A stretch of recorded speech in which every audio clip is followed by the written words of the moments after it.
The carries were few and far between for Adrian Peterson during his brief tenure in New Orleans. Bruce Cluck on Associated Press. The idea of pairing tailback Adrian Peterson with quarterback Drew Brees in the same backfield in New Orleans seemed intriguing at first, at least to some. There was one major problem: it's not 2012. Or even 2015. While Brees remains productive at age 38, Peterson is not showing that he has much, or any, good football left in him as a 32-year-old running back. Most of the NFL appeared to realize this months ago, as it took Peterson quite some time to land a job with the Saints in the offseason after the Minnesota Vikings decided to move on from him. The Saints didn't know it then. But they know it now. And so it's on to Arizona for Peterson, as the Cardinals become the latest team to give one last chance to Peterson. They traded a conditional 6th-round draft choice in 2018 to the Saints on Tuesday for Peterson. The question is why the cost is low and the risk is minimal for the Cardinals. They are sending a latter-round pick to New Orleans and it's not even in next year's draft. They must pay Peterson a prorated portion of his modest $1 million salary for this season.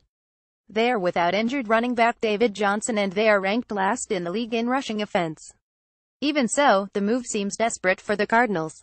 There is little to no on-field evidence that Peterson still can be an effective centerpiece runner. He had 72 rushing yards on 37 carries in his injury-shortened 2016 season for the Vikings. He had 81 rushing yards on 27 carries this season for the Saints. He has run for 153 yards on 64 carries since the start of last season. That's 2.4 yards per carry.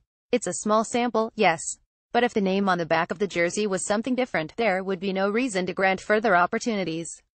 There's a reason that running backs older than 30 are considered ancient. It is an unrelentingly demanding position even by the standards of an unrelentingly demanding sport.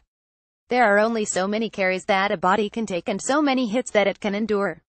Peterson was a 2,000-yard rusher in 2012 and a 1,400-yard rusher as recently as 2015. But that is a lifetime ago in NFL running back years. In New Orleans this season, he provided no glimpses of being able to summon any of that ball-carrying magic any longer, even in small doses. Even worse, he seemed to regard himself as the Adrian Peterson of 2012, worthy of being treated with all the deference afforded to a player of that caliber.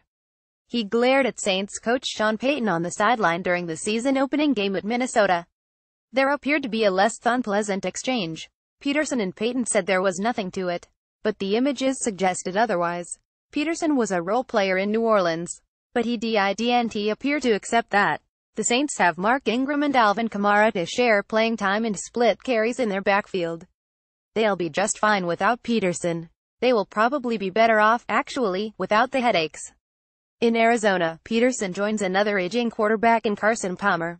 The Cardinals have a roster that, in a winning season, would be called experienced. In a losing season, it's called old. They have a record of 23 and are coming off a 347 loss at Philadelphia. Their two victories have come over the Andrew Luckless Indianapolis Colts and the winless San Francisco 49ers. Maybe Peterson will be a difference maker for the Cardinals. Maybe all the evidence suggesting otherwise is illusory and misleading.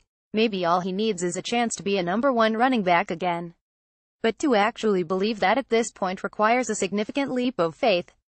The odds aren't favorable for the pairing of Peterson and the Cardinals to be mutually beneficial.